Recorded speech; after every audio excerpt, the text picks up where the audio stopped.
Good afternoon, everybody. Good afternoon, everybody on Zoom. Hello, and hello, everybody in the room. Welcome, everyone, to the final installment of our Thursday lecture series. My name is Paul Bramadette. I'm the director of the Center for Studies in Religion and Society. Now, we always save the very last lecture slot of our Thursday series for the Artist-in-Residence, and we meet in a very different context. This is more of a festive event, as those of you in the room can tell, and we're happy to provide some snacks for folks who have joined us here in person. For those of you who are with us through the magic of Zoom, you'll get to feast on Georgia's art, but rest assured that you are with us here in spirit. The event will borrow some of the features of the new Scholars in the Square format that served us quite well this year. So what that means is that Georgia will offer a roughly 30-minute presentation of her work, and then this is going to be followed up by about 20 minutes of conversation with a CSRS fellow, Jessica Ziakin-Cook, who is a PhD student as well and a fellow at the center. After their conversation, Jessica and I will step aside and we'll open the floor to a broader audience in the room and on Zoom. Now, I'm not going to go into great detail about our Artist-in-Residence program, except to say that for the last 15 years or so, having bona fide card-carrying artists at the center has really enriched the conversations we've had every day. And I see one of our Artist-in-Residence alumni with us today. Hello, Miles Lowry. We've had painters, poets, novelists, photographers, Indigenous beaters, composers, playwrights, and others with us over the years. It's been really quite wonderful. And it's been made possible by a gift from Dr. Yvonne Essier, who is a former member of the CSRS Program Committee and a former member of the French department here at UVic. Her endowment honors her parents' appreciation of both religion and art, and we're deeply grateful for her ongoing participation with the center. I hope Yvonne is with us today via Zoom. This year, the committee selected Georgia Angelopolous, our first calligrapher, as Artist-in-Residence. Georgia completed her BFA at the University of Victoria and has taught in Greece, Cyprus, Italy, Germany, Australia, the UK, the US, and of course in Canada. Her work and collaborations have been featured in Letter Arts Review, Bound and Lettered, Uppercase, and Weavings, a journal of the Christian spiritual life, among other places. She writes on paper, parchment, papyrus, canvas, wood, and other natural materials. She also prepares formal documents and books for governments, municipalities, and institutions, and undertakes commissions from private clients and communities, ranging from scribing ancient, modern, and contemporary texts to designing donor and memorial books, logos, postage stamps, letter forms, and new script styles.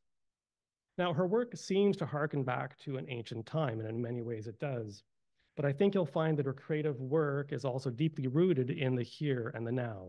And so before I give Georgia the podium, I want to acknowledge with respect the Lekwungen peoples on whose traditional territory the university stands, and the Songhees, Esquimalt, and Wasanish peoples whose historical relationships with the land continue to this day. Georgia, good luck.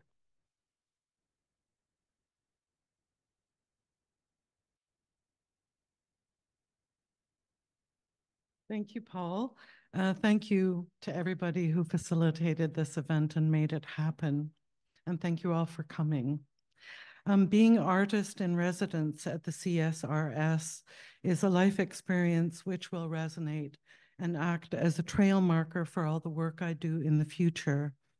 I was very deeply touched by the sincere concerns, thoughts, and ideas expressed in our daily conversations about our world and how we live in it, and how we might somehow act to improve rather than harm, and find the best ways to collectively counter the chaos we have so close around us in the world. I was compelled to ask and attempt to answer questions with an increased sense of responsibility, such as, how can I, as an artist, be of service to my community? And how can art best serve our needs? And is it essential to our well-being? I know bright lights such as William Morris and countless others before him would answer that with a resounding yes, and link art to the concept of beauty, that is natural beauty or nature, which is also vital to us and is us. And that is increasingly becoming a central theme in my work.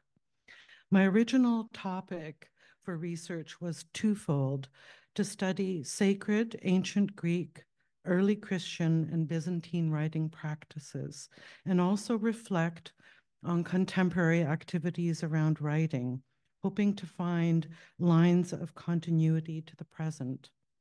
I was also looking to challenge the often repeated assertion that Western writing, and by Western writing I mean Greek and Roman or Greco-Roman, that writing was born of the needs of commerce and trade, with little or no mystical cachet, like some other world scripts.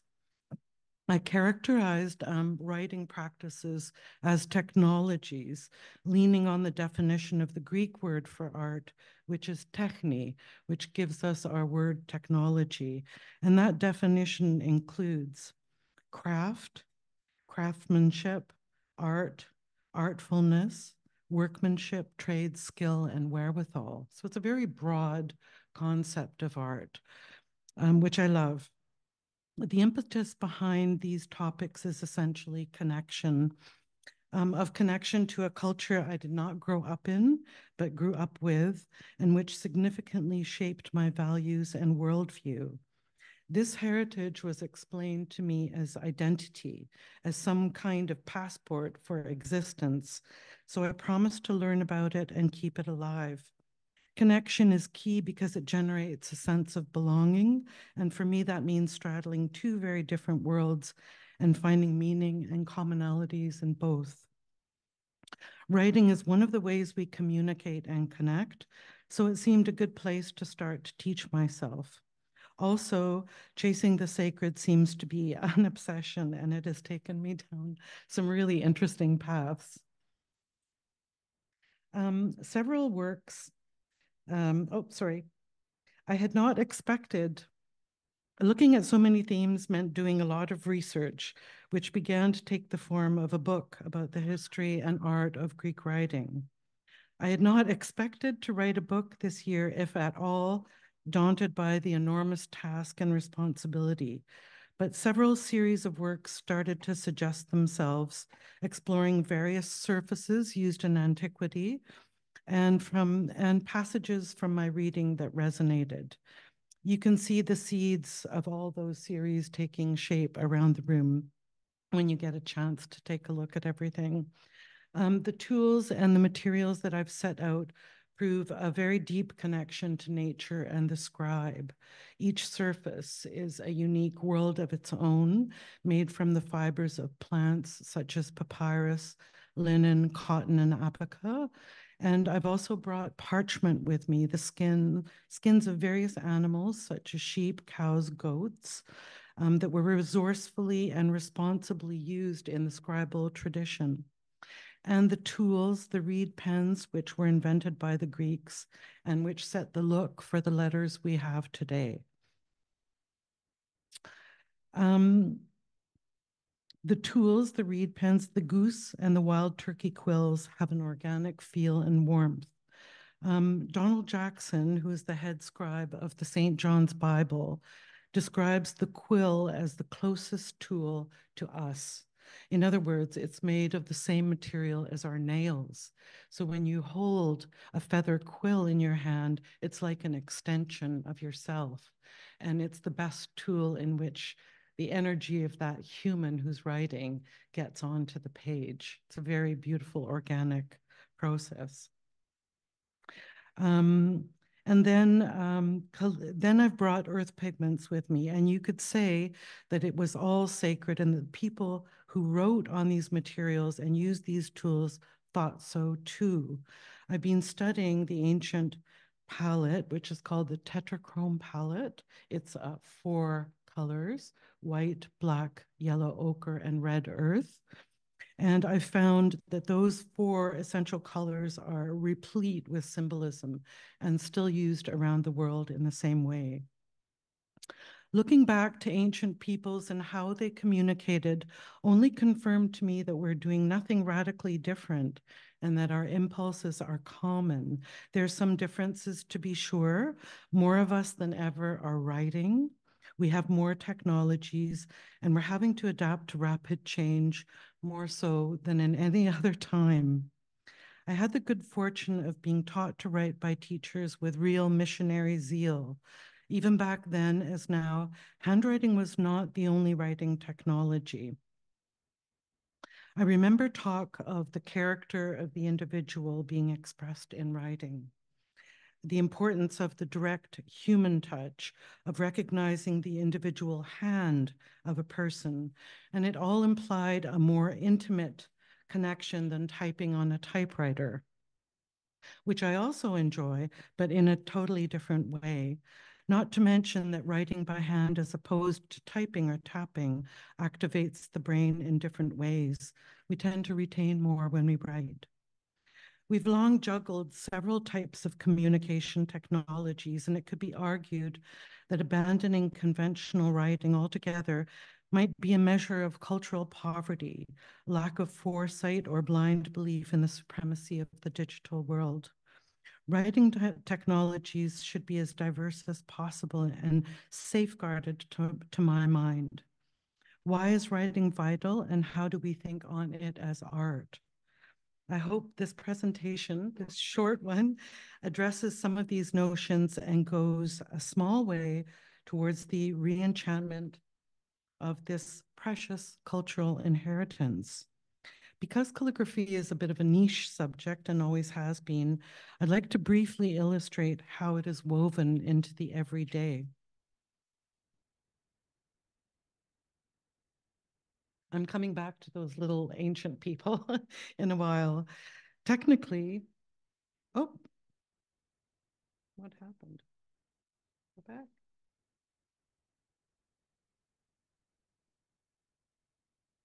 Okay. Technically, for the most part, calligraphers became redundant 5 centuries ago with the advent of printing. But here I am, and there are thousands of us around the world who still find letters a fascinating and rich field. I'm just gonna, I think I've got my slides mixed up, so I'm just gonna, yes, I do. Sorry about this. I lost this whole presentation 15 minutes before I had to bring it here. The whole thing. Okay, so I'm gonna have to back around a little bit.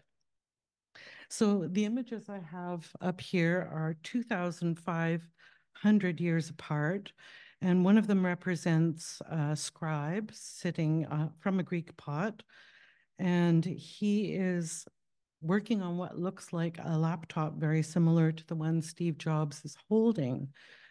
They usually opened horizontally, but I lucked out and find one that opened the same way as a laptop. And I'm just showing these to show the similarities. They're both obviously happy. They're happy about the democratization of writing and being able to spread writing around the world. And Steve Jobs, something interesting about Steve is that when he was studying at Reed College in Portland, he dropped out of his classes and sat in on calligraphy classes with a Trappist monk named Robert Palladino. And he looked back on this experience in his life as being very pivotal because he realized that writing was important and good letters were important. So he made sure that was built into all our this nascent technologies that we have. So all the people at Adobe have put together wonderful typefaces for us to use. I think, yes. And here are some of them. So these are fonts that you have on your computer that are designed by calligraphers who kind of work quietly and anonymously. Okay, and this is what my table looks like after I've finished doing some work.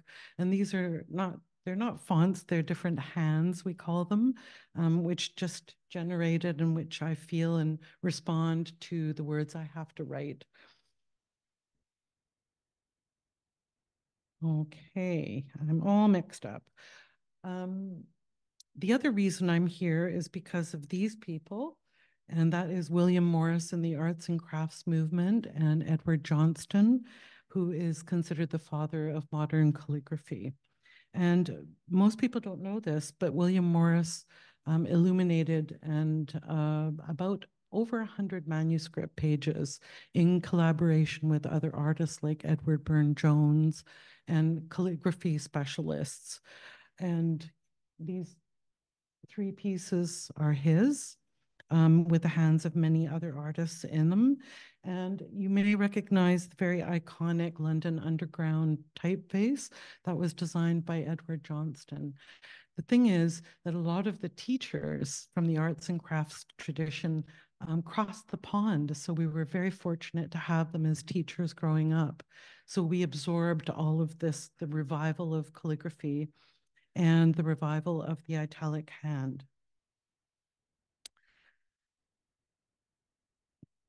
Hold on. And the next person I just want to mention who is a beacon in my life, and that is my great uncle, who was an artist in Greece and who had a very interesting experience of spending a whole year at Mount Athos, the monastic community, which is self-governed in northern Greece. And he was just recovering from the trauma of the Asia Minor Wars of 1920 and spent a year with a few other artists at this amazing place with incredible manuscripts. You can see he tried copying in the middle some of those pieces, but he was inspired by all the manuscripts, church vestments, the whole ambiance of the place to create an incredible body of work. And there he had 2 very special experiences, one which he called a spiritual experience. And also he had an art experience, which was understanding that the Byzantine art he was looking at was already abstracted. It gave him a precedent for creating abstract art when he had been trained to do very formal, traditional work.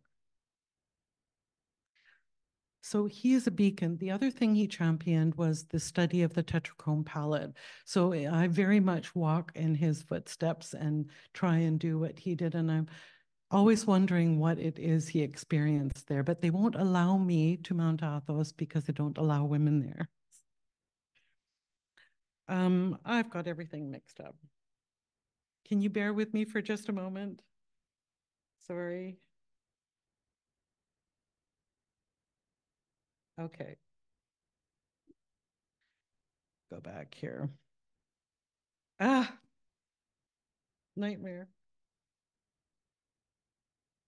Okay. So we're going back to my original inscription here, which predates my original Greek subject matter by about a millennium. So these beautiful images, happy images, were scratched into stone about 4,000 years ago. And the people who drew these were already standing on the shoulders of those before them, the Egyptians and the Mesopotamians.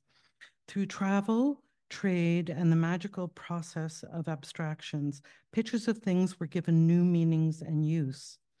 Early pictures describe natural phenomena, animals, human-made structures, humans, and parts of humans. For example, the I becomes our letter O, and the hand or palm becomes our letter K. This is the earliest phonetic alphabetic writing as far as we know, and most of the 24 Greek letters and the 26 Latin letters trace their DNA to these. Though they look like ancient emojis, they're actually a little more sophisticated. You can discern human figures, one running and one with hands upraised in jubilation, a smiling ox head over here, and a wave over to the right. And what looks like a DNA helix over here, and there's some rabbit holes you could go down over that, but it isn't. It's actually probably a cord of linen. But they aren't pictures of things as you might expect. Rather, each one represents a specific sound value. So it uses the rebus principle, like a picture of a bee and a picture of a leaf becomes the word belief. And though this innovation wasn't exactly a new thing, this is when the idea took off. So this image represents a transitional process when these drawings still retained a semblance of what they were originally meant to represent.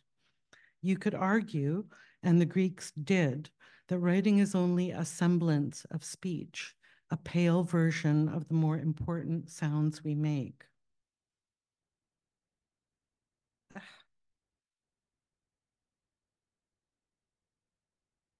Okay, so I'm just going to quickly go back to this one. Sorry about this. Writing is a system of human communication that works through the use of visible signs.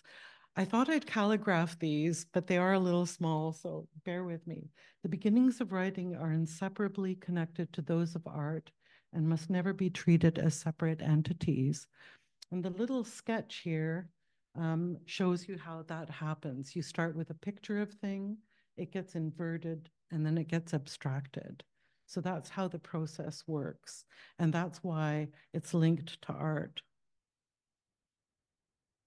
Okay, and now we take a look and see how those funny letters, the ox head and the jubilant man and the water, become our letter forms. So there's A, E, and M. Can everybody see that? It's really quite an incredible story. And here I just wanted to touch on how the Greeks thought of things. And that's very hard for me to discuss because I don't have to have them here to ask them. But I think they thought of everything quite holistically. And if you look at these pictures, I'd never seen anything like this where architecture was juxtaposed with writing.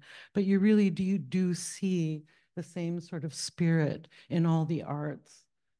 And I did want to show this because, sorry,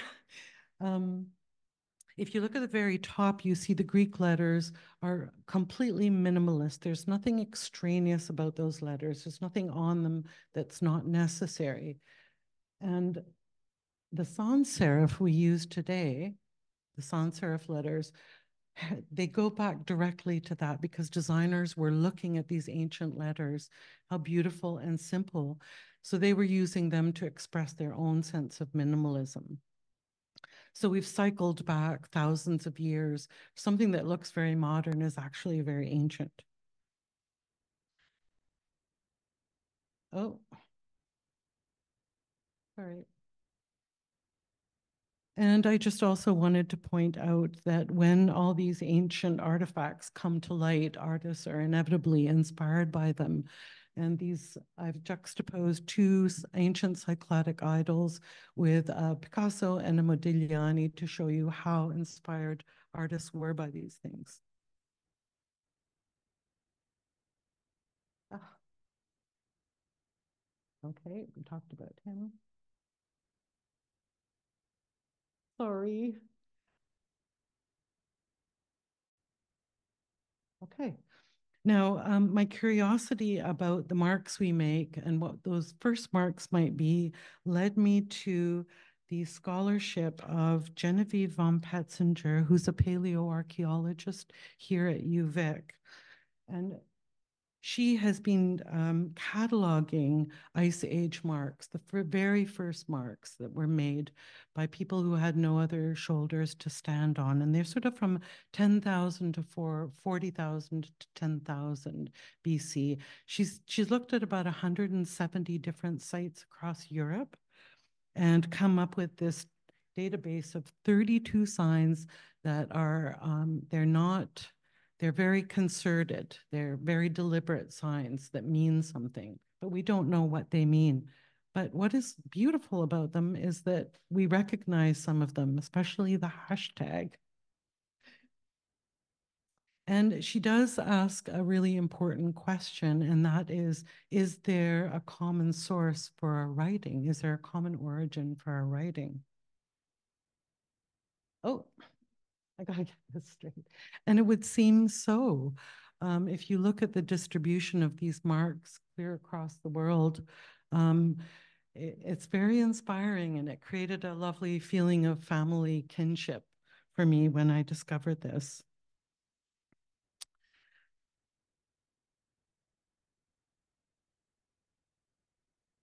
So this is our lineage. I can't trace our letters back to those Ice Age letters specifically, but we can create a lineage here. So you see Egyptian, Proto-Sinaitic, which is very similar to the lovely ancient emojis we were looking at. Phoenician, Greek, Roman, and Old Arab or Old Arabic.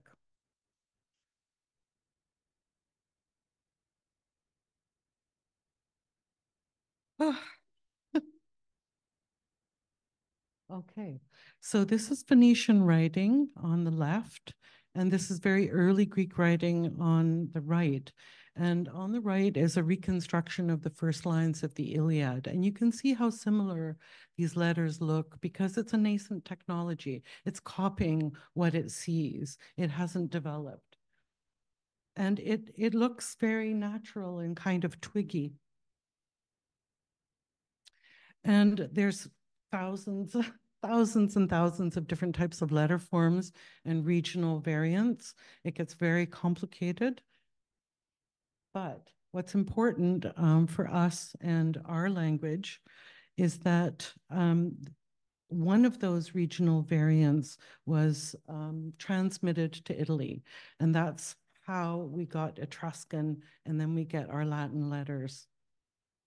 So you can see here the connection between the Greek and the Latin letters.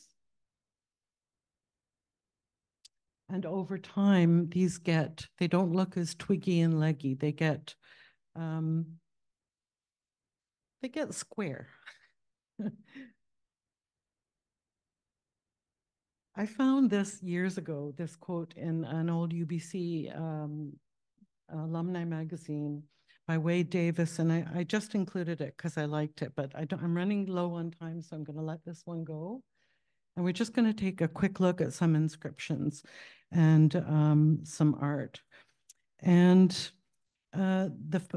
you can see here that writing is not being used just for utilitarian purposes. It's being used to honor the living and honor the dead. And this is an honorary inscription for 8 sailors that died in a shipwreck over here. That's not supposed to be in here. And here we have writing on vessels, drinking vessels on the left and a perfume vessel on the right. And what one of these says, the one on the left says, "I am the cup of Nestor." It's a voice. It's almost like the writing is representing, I'm way behind. Yeah. Okay. And here we have writing in gold, which is linked to the passage one goes through to the afterworld.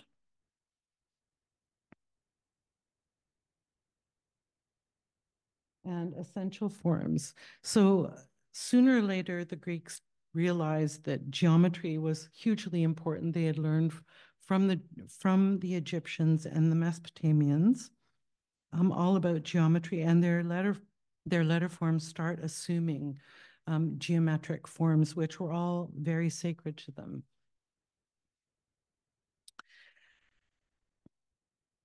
The transmission of this new script to Italy occurred before standardization in 403 BC, and before the Greeks conceived more signs for vowel sounds and used new signs to represent them.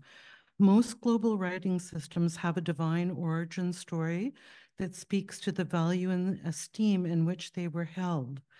It seems fair to say that great power was attached to writing. It also seems fair to say that writing systems could serve both the sacred and the profane. The same writing could transcribe laws, religious and philosophical texts, blessings, curses, or advertisements. There was no sacred writing styles like hieroglyphs yet, but we're accustomed to this kind of duality. We can read a biblical text in Helvetica, perhaps just as well as in Times New Roman. But that doesn't mean that whatever meaning was once attached was entirely lost. It didn't take long before each sign was invested with new meaning and symbolism. A piece I made that's on display reflects some of the Greek origin stories about writing. One is that humans learn to write from observing bird tracks, and another that some letters come from looking at the flight patterns of cranes.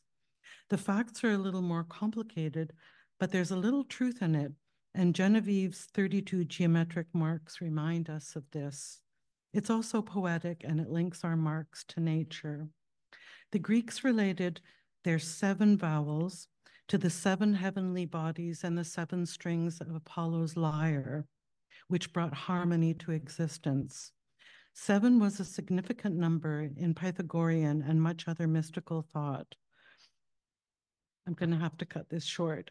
The jubilant E that we saw becomes an important letter in Pythagorean mysticism. Plutarch mentions that E was inscribed over the famous oracle at Delphi. Because it has 5 points and was the 5th letter, it was considered equal to 5 and thought of as the letter of light. E became associated with the Pythagorean way, which was balance and justice.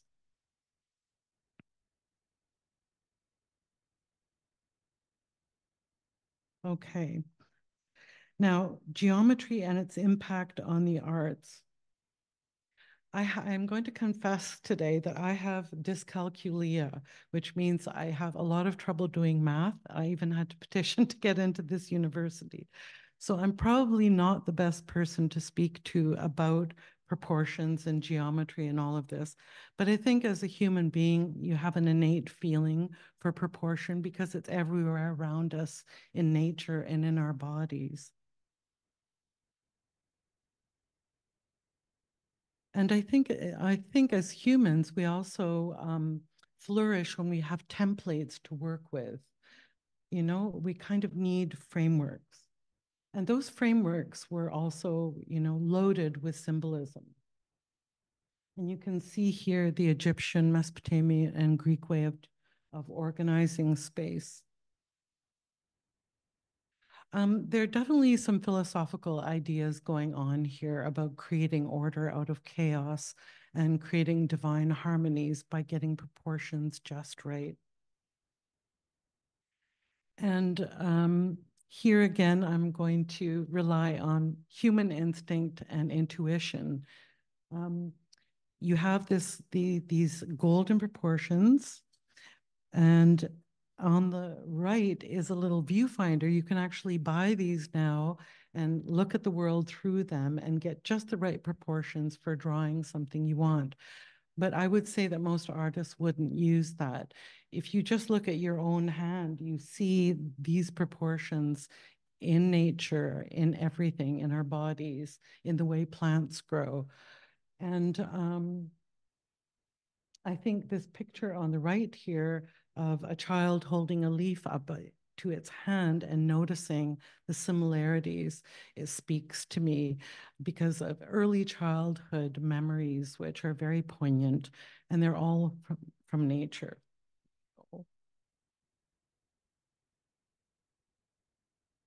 So I'm going to have to skip over a little bit. I'm so sorry. But one of the things I did want to mention was something that happens at the time of Alexander the Greek. And there is a huge shift. You can see that letters took thousands of years to evolve, but all of a sudden something very different happens at this time. We have a change in the proportion of the letters, and we have a funny little thing, a little wedge added to the letters. Kind of hard to see. Here we are. And that wedge looks to me and to many other scholars like a cuneiform wedge. So as Alexander the Great was conquering, you know, the world and conquered Persia, to reflect that and to reflect a new world order, he took the cuneiform wedge of the Persians and attached it to the end of Greek letters. And you can see how that gets, how that develops and gets stated. It gets pretty crazy. And that gets picked up by the Romans, and that becomes part of the way our letters look today. It's rather remarkable to think that something that Alexander the Great did in, you know, in 300 BC would still be visible in our writing today. I'm going to go through, I've got some of these displayed. Just very quickly, some of the things that really excited me in this tradition are apotropaic writing, writing that is meant for protective purposes, to protect one against harm, to protect ones we love against harm, blessings, which are always wonderful. And this stopped me dead in my tracks when I saw it in Thessaloniki. And it's basically in the inside of someone's house is a blessing written for every member of that household. And I thought this was very beautiful. And there's a pair of shoes with blessings and protective sayings. And here again, so this really resonates with me, and I write these words a lot. Writing can also be used for magic and spells and scribal voodoo. Yes, Simmias of Rhodes, 3rd century BC. I first saw this and I thought it was contemporary. It actually comes from a body of work done by poets in the 3rd century who decided that they would write poems about things in the shape of things. So there's a poem about an egg in the shape of an egg. And this is just an example of micrography, which is tiny, tiny writing. There's an example of that on the table there. And these are some more. And I just wanted to show quickly the connection. Those are a few more of Simmias's in the shape of an axe and wings. They're very difficult to do. And here we have George Herbert doing the same thing. And a collection of people we know, like Lewis Carroll, Meg Chapman, and that's one of my, I've been working on the shape of the hourglass. That came up during the pandemic a lot. And these are just other very interesting writing practices from the early Christian and Byzantine period, which unfortunately I'm gonna have to rattle through very quickly. These are called not pattern poems, Carmina Figurata. And they're like word searches in a way, but they're meaningful passages of text with areas highlighted. They're devotional practices, and they're also meant to be read in devotion.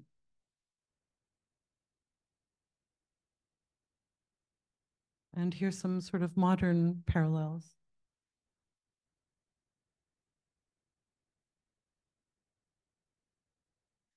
I could spend an hour talking about this alone, but I'm going to have to wrap it up.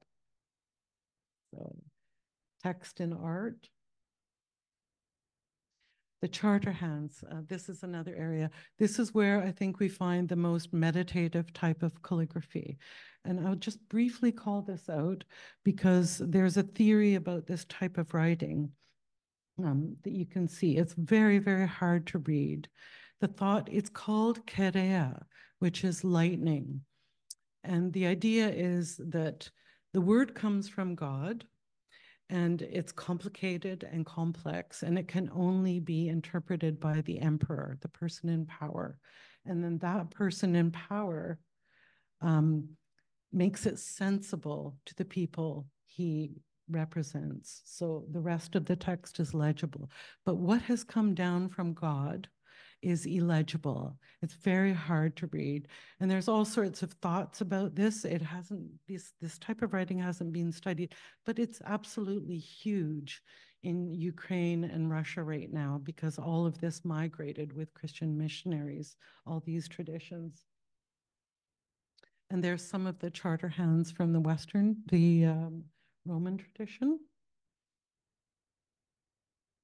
And you can see, in order to do this kind of writing, you have to get into a meditative state. So you have to be in a state receptive to thinking about the words, writing the words, and creating a puzzle out of them. So this creative act is really emulating the divine creative act. here's some more. What is that? I have, yeah, no idea. Thank you. I'm sorry.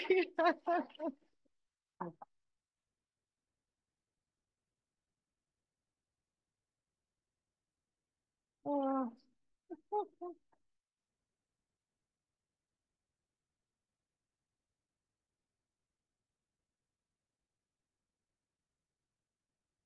All right.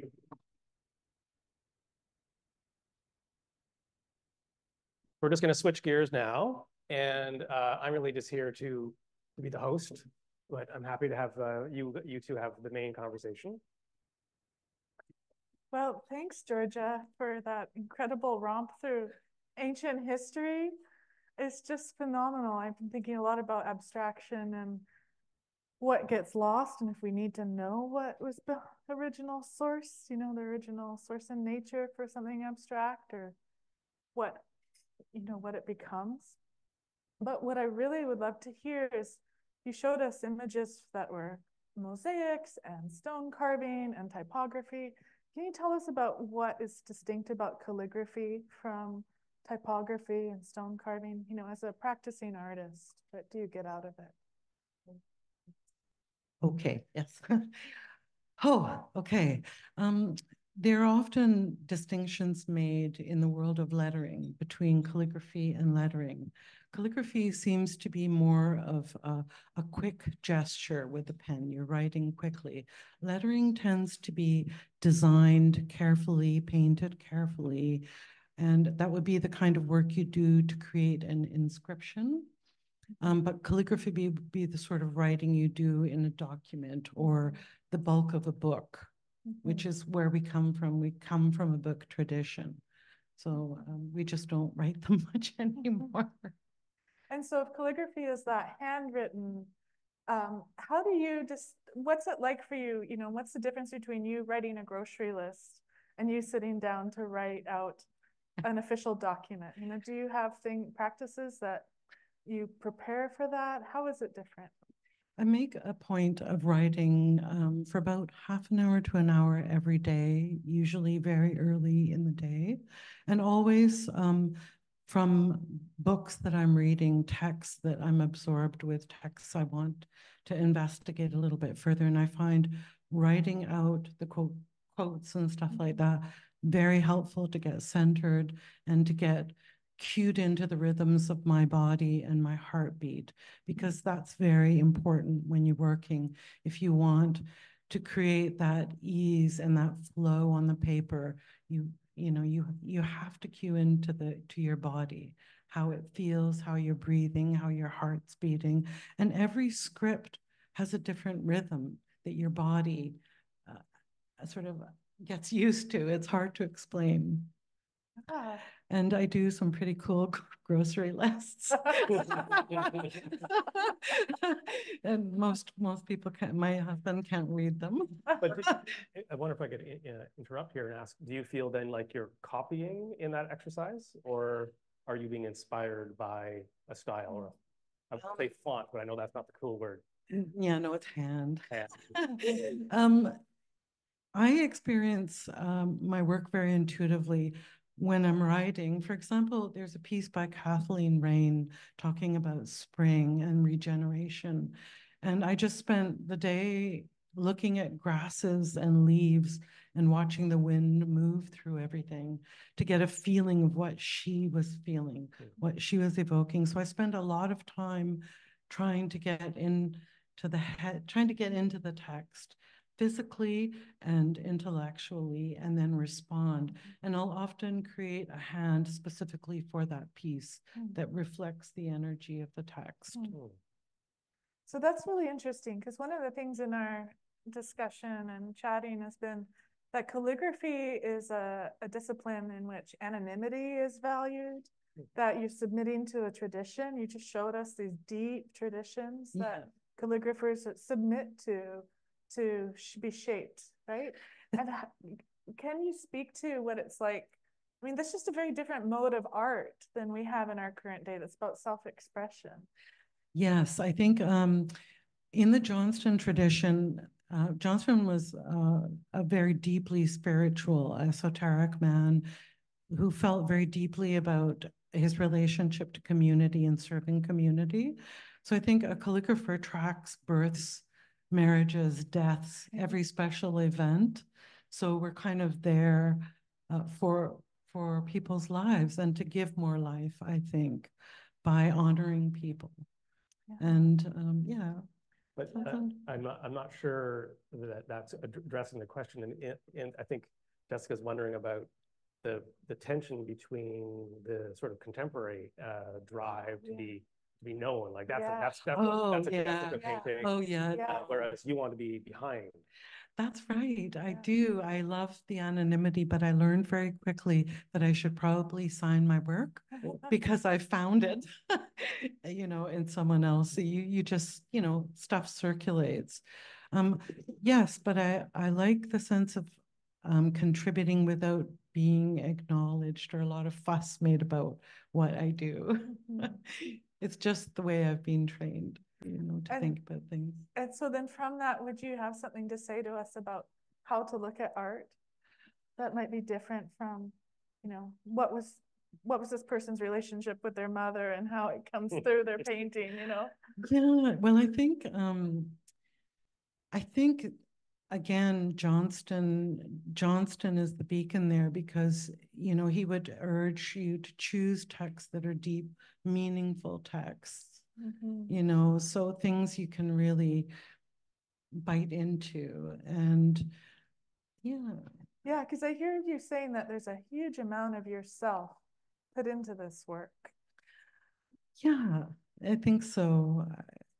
And I think if anything, the more I do it, the more I realize I'll probably never do my best work because it just takes so long to get good and to be able to interpret things with facility, through design and knowing your tools and materials. And tools and materials have become really important to me, and connecting with them in the same way that the arts and crafts movement did, like engagement with tools and materials, not just plonking something onto a piece of paper and calling it art.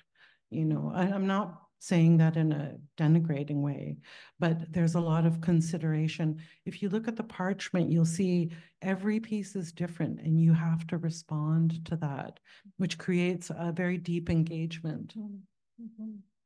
And then so you've brought a bunch of things for us to handle, yes, and to look at. Yes. And what would you say, ask us to look for, to notice or pay attention to? Well, I think it's just like paying attention to something, really looking at it. And if you look at all the materials, every single one is unique. I've got ochres out there. You can look at every single ochre is different. The quills are beautiful. Please help yourself and touch them. You can smell the ink sticks if you wish and feel the papyrus. It's a lovely experience. So yeah, so this idea of handwriting and language and magic, I mean, can you speak more about this idea of spirituality in writing? You talked about the breath and the breath as a tool or an element that calligraphers use or deploy. Yes, well, you're very conscious of rhythm, the rhythm of your body, the rhythm of your heartbeat. And I think the whole process itself, the creative process, I would say, like my uncle did, the Greek word is demiurgos, demiurge, the creator. And the creative act emulates the divine creative act.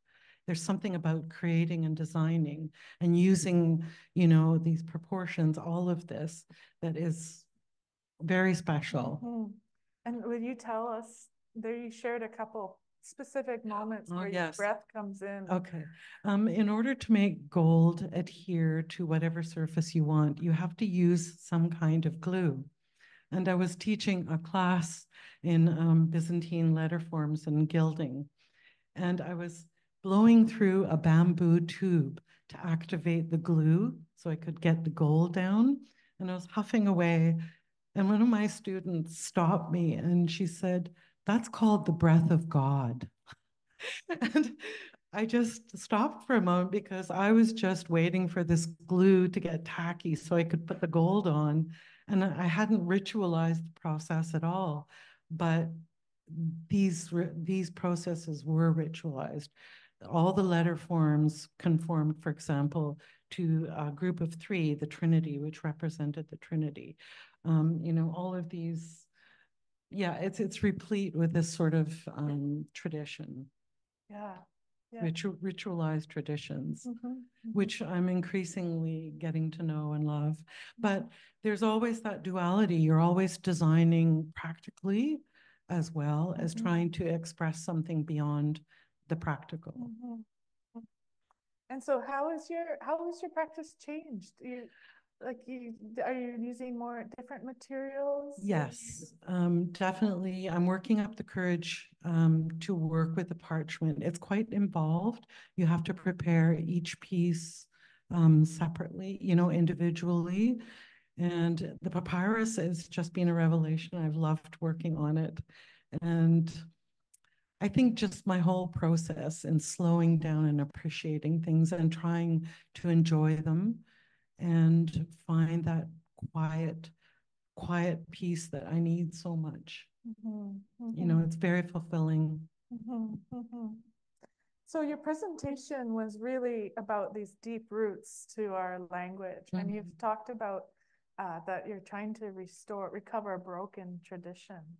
Yes, because of occupation for 400 years, a lot of traditions, art traditions and writing traditions were broken in Greece. And Edward Johnston did all the work for Latin letters for English. He did, he went back, he figured out how everything was done, but we have no one who's done that in the Greek world.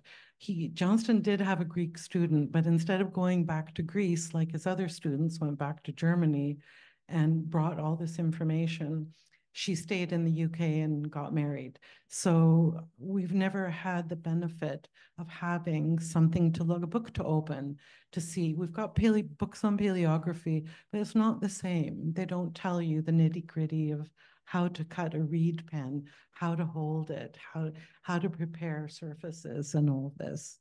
And, also to talk about these esoteric aspects of writing, which I think are very important and which I think we've lost. Yeah, so that brings me back to this idea of abstraction and, the original source, the idea that you observe something in nature and you make a copy of a copy of a copy, and it eventually becomes unrecognizable, even though it's directly linked to that natural source. Yeah. So my question is, it sounds like you're really excited about sharing those original sources. And I was just wondering about the pros and cons of that process of abstraction and that source being lost and then recovered.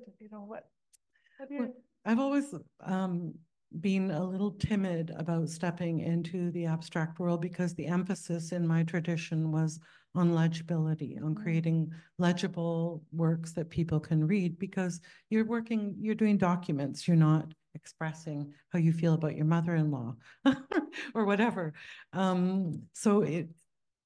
What helped me get to abstraction is understanding that our scripts are a series of layered abstractions, one after the other, and every generation puts their own abstraction on the letters, or their own forms on the letters, their own feeling to the letters. One thing, I would say that. It sort of gives me permission. And the whole career writing I found very inspiring because I can just sit and think about a passage and write it and design it in a very devotional kind of way. And it doesn't need to be a sacred subject. It can be a poem by Kathleen Raine I'm trying to figure out or engage with. What's the difference in your experience if you're doing a text which other people would recognize as sacred versus a text which is, as it were, secular? I think I put the same amount of care into both because it's the same set of design skills. And I feel both should be, you should step up to both in the way, you should find the fit way of representing both. And both are important. But definitely I'll stew over the sacred stuff, especially, or words, classics from the classics that are very meaningful to people. If it's difficult to read or too complicated, you lose your reader and you lose that chance for them to be touched by those words in some way. So that's why I do like legibility, although I play with it now a lot. Maybe one last question. Sure, sure.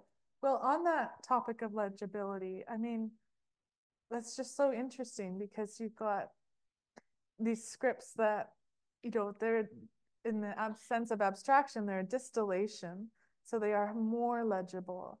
But if we, as we know the history, there's all this accrual to it, and they become, you're discovering, it sounds like you're most interested in the least legible scripts now as a source. I'm very curious about what caused people to write like this, and you know what, I know now what the satisfaction was in obfuscating what you want to write. It's a great way of doing it.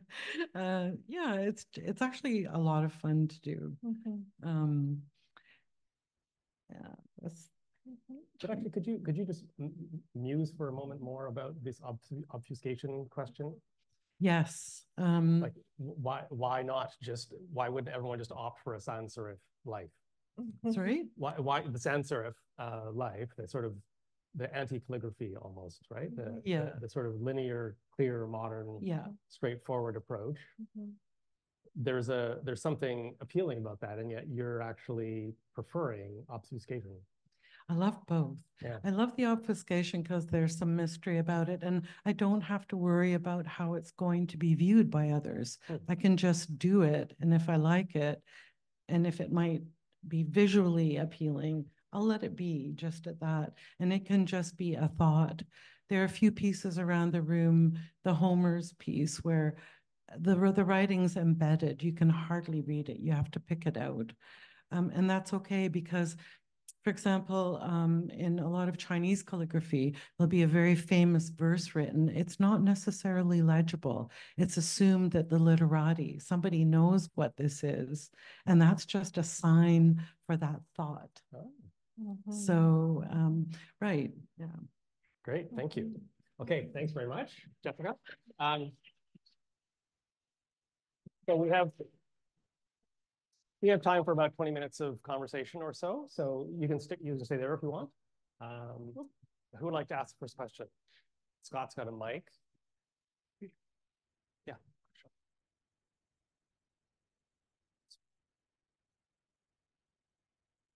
Well, thank you so much for your talk.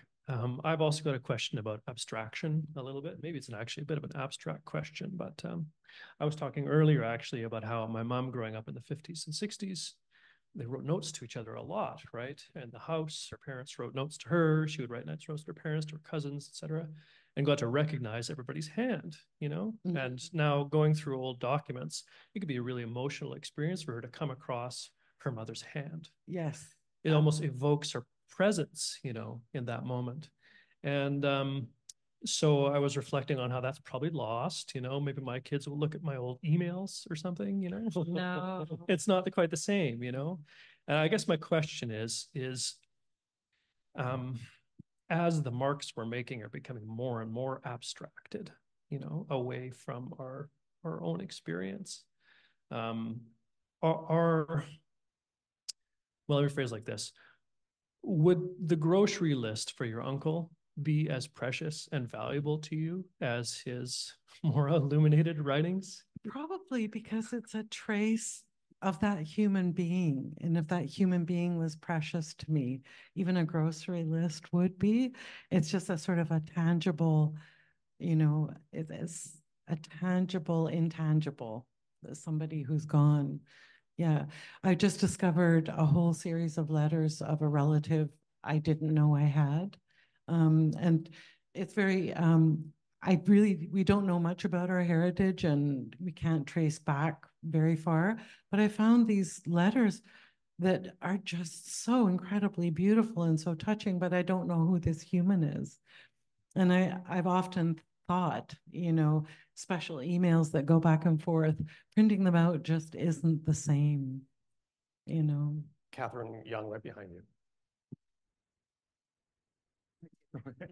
I thought I'd ask the next questions to make this easier. So when you did your historical journey, you started with the Egyptians, okay? And then there were a number of derivations from that. Yes. Finally into Greco-Roman and up through the centuries. But what happens to create that very first script? Are there theories around this? And I ask this because one of the big mysteries in the study of India is the script of the Indus Valley Civilization. Yes. Which I've been with teams trying to figure out where that came from.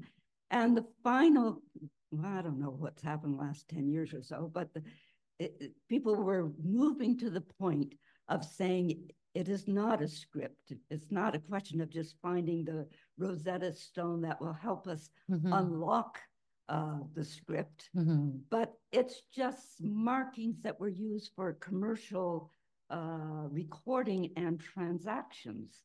So in religion, we always like to go back to the beginnings. Is the creation of a script, which could happen in different places, it doesn't mean a linear development. Is it a bit, I wonder, like the creation of language, where the linguists tell us that it happened very suddenly? It wasn't a piecemeal fitting together of some elements and then you get human language. It's kind of burst on the scene, and once it was there, other developments could occur. I don't know if that makes sense. What a wonderful question. And I'm interested in those letter forms. I was taking a course in Indian art, and one of the students was trying to decipher that particular script. I don't know. I've been trying to put myself in the position of these people who made these first marks. But I tend to think that they are associated. We have language, and then we want a record of that and some kind of shorthand for it, which is practical and could be sacred as well. But it's really hard to figure out how it happened. That's why I looked to those first marks and the cave paintings and all of that. And you know, there's something sacred going on, but they could be talking about Joe having a great hunt and he brought home 3 deers. We don't really know. But I would suspect the way, you know, if you're thinking about what it was like to live back then, how scary it might have been, and how some of these marks were made like a mile under the earth in caves that people had to go walk literally. Genevieve has gone, I think, about half a mile underground to see these marks. Why make them in the belly of the earth? I mean, it's fascinating. So I'm not sure I can answer your question, but I think it's wonderful.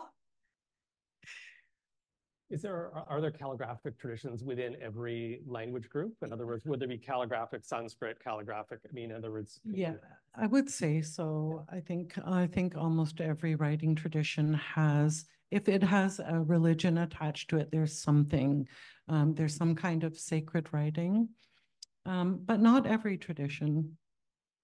I think there's a question here. Thank you. The thing is, yeah. Okay, when I go to the area I know, that's Scandinavia. Yes.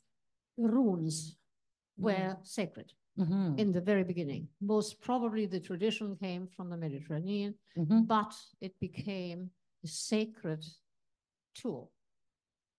Yes.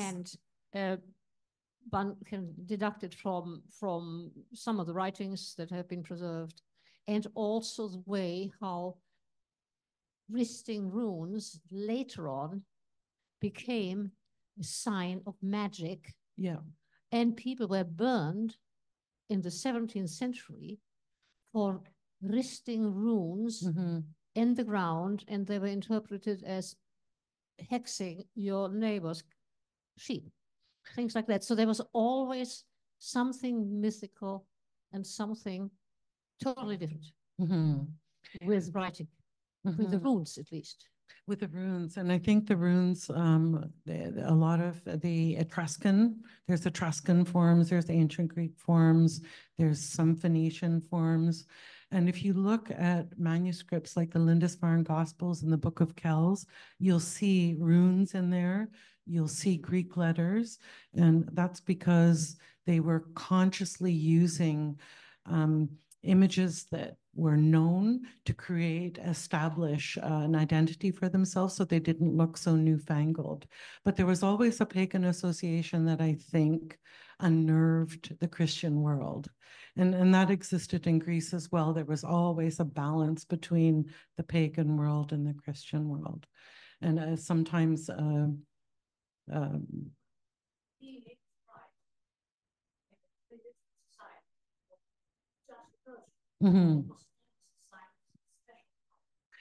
Yes, and because in Egypt, for example, before Greece, most of the writing systems were the preserve of the elite. They were specially trained scribes and copyists, and the average human, the average person didn't have access to literacy. So this was a big deal in Greece, what happened.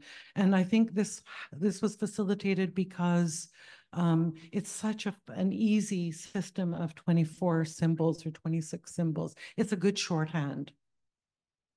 Good. We have a question from Zoomland. Yeah, so the question is from Noel Schul. Do most religious groups include traditions which focus on the spiritual significance of letters and words? Some that come to my mind are Kabbalah within Judaism, and in Islam, the visual use of Arabic letters and words in place of images in religious decoration. Yes, yeah. I see if I fully understood that. Can you reiterate? Spiritual significance of letters. Yes, absolutely. Well, I think I demonstrated that a little bit with the blessings being written, the power of writing. And I know, for example, friends that write in the Hebraic tradition, their whole process is sacred. The preparation of the quills. In the Arabic tradition, for example, when you sharpen your pencil, you keep all your shavings, and those are burned with you on your pyre or buried with you. So there's a lot of sanctity around the letter forms and the making of them. Irina? Thank you, Georgia.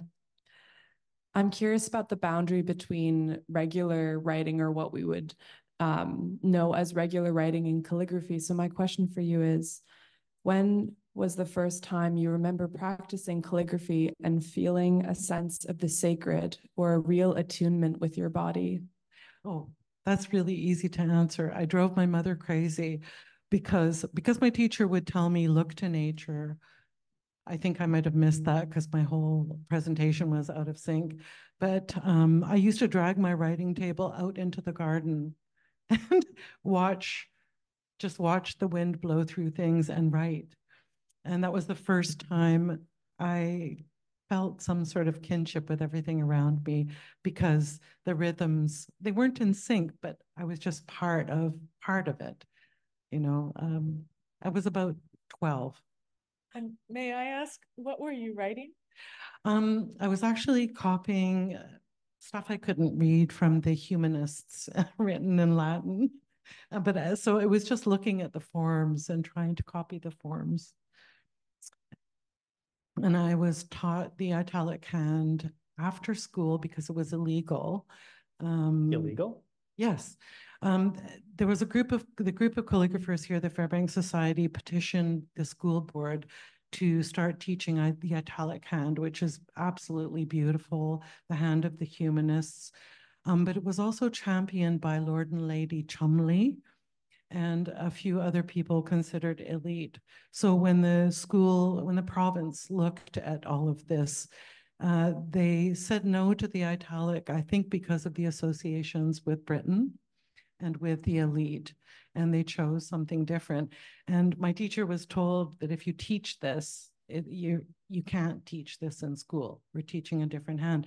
So he would gather us after school and write and teach us and give us manuals. Amazing. But what's the difference for you as an artist in doing calligraphy when the language isn't your language? How would you? I'm not sure how to ask this question really. How would you know what to emphasize? It's very hard because you don't have that natural flow you do. You know, you're basically copying forms, so the flow is disrupted. And you're more concerned with the process. It's not as natural because you're having to pay more attention. And I often make mistakes with ancient Greek because I can't read it all. I can't read it all. So, and I have noticed that a lot of calligraphers who work in foreign languages, the work does sometimes look a bit stiff, just not quite as natural. You can tell a lot of the bilingual inscriptions I looked at where Greek and Roman scribes are working together. You can tell when a Roman scribe's writing Greek, and you can tell when a Greek scribe's writing Roman, because they just don't have that same natural facility. Yeah, Meg. Georgia, I'm so in awe of the attention and slowing down and the precision of calligraphy. And this is a question that I could maybe ask of any artist, but it seems particular in calligraphy when so much of writing is about efficiency.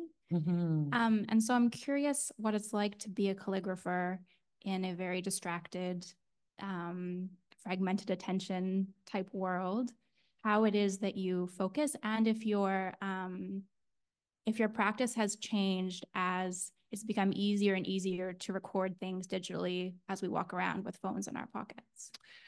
Yeah, well, with the technology, I made a decision that I have X amount of time left. And because I started this career at 45 again, I decided I wasn't going to spend time on the technology. I wanted to be with my pens and my inks and my colors. And I found often I'll have to wake up at 3 or 4 in the morning and just have some very quiet time to myself. And if I don't get that, I don't feel right. I feel I have to sit and practice. So it's kind of like my yoga, but maybe not as Don't even start. Don't even start. But there's such great satisfaction, especially in reading and just mulling texts and going over them and having that intimate time for yourself and thinking about things and focusing on one thing rather than 50. It's so very difficult, but I've learned how to make it all go away. And I feel very privileged that I can do that. There's one more question on Zoom. Oh, actually, let's take that one first. Go ahead.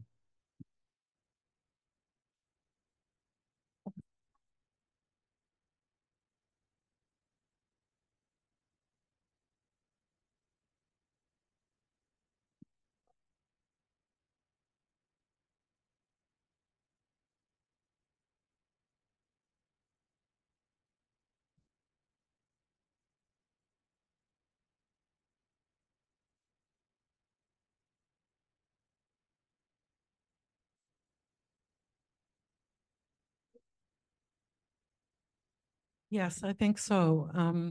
And I think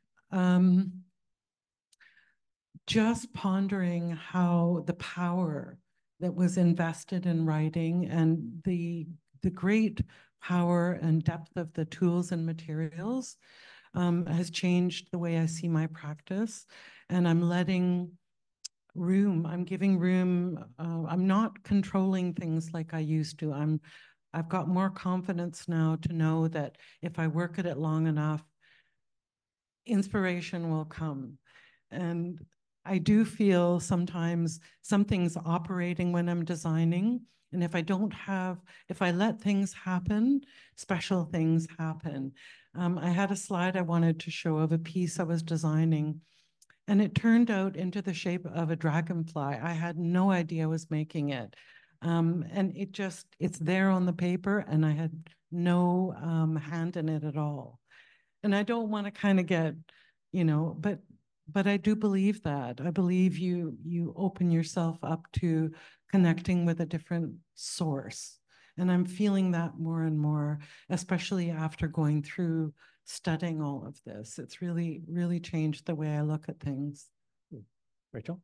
Yes, we have a question from Leanne, wondering if you will be teaching courses in calligraphy or the history of writing. And I think it's a good question, kind of tying into your own experience of being taught by great teachers. So do you see yourself as a teacher as well? Yes, and I think I felt very pressed to teach because I benefited from so much very selfless mentorship from so many people. And I think there was an expectation to keep that tradition going and keep this alive.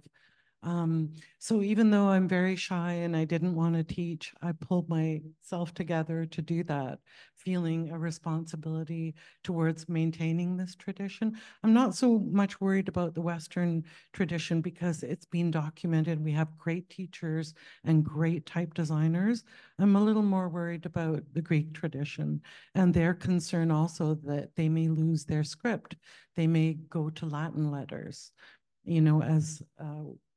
which has happened in Turkey. In one of the stands, I think Kazakhstan has changed their script 4 times nationally in 100 years or so, which is traumatic for a civilization or a culture. There's a question here, I think. Hi. Hang on, make sure you get the microphone. Thank you for your talk, Georgia. I just had more of a comment from the things you've been saying. It sounds like calligraphy is a bit like the journey of a dancer. Yes. Where you're learning a lot of form and Yes. structure. Yes. But you do, every ballerina we've seen that's great infuses into the form and into the bones of the work themselves. Absolutely. And so it's all about embodiment. And that's why we'll treasure the grocery list from grandma or the recipe, because it is about embodiment. It is that recognition of they were alive. Yeah. And so what I'm really excited about, and my comment is just to see you speak of your journey and to see, I see you on that edge of embodiment and ready to let loose, in that way that a dancer can. Yeah. There's a beautiful quote by Robert Bringhurst, which is the dance of a hand on a tiny stage. And it is very much performance, and it's not always meditational at all. Because, you've prepared a sketch, you've done it, you've run through it, it's in your body, you know the movements, but then you have that final performance and things can go wrong. So I'm not liking doing work like that anymore. I like doing more immediate, responsive work. Okay, everybody, I think we're unfortunately out of time. Is there a last slide for us? There we go. Okay, so this is the end of our regular Thursday afternoon series, but we do have a spring series beginning May 2nd with Tina Block. So if you want more information about what's coming up in the series, if you get on our website, all of our future talks are there. So please join me in thanking Georgia and Jessica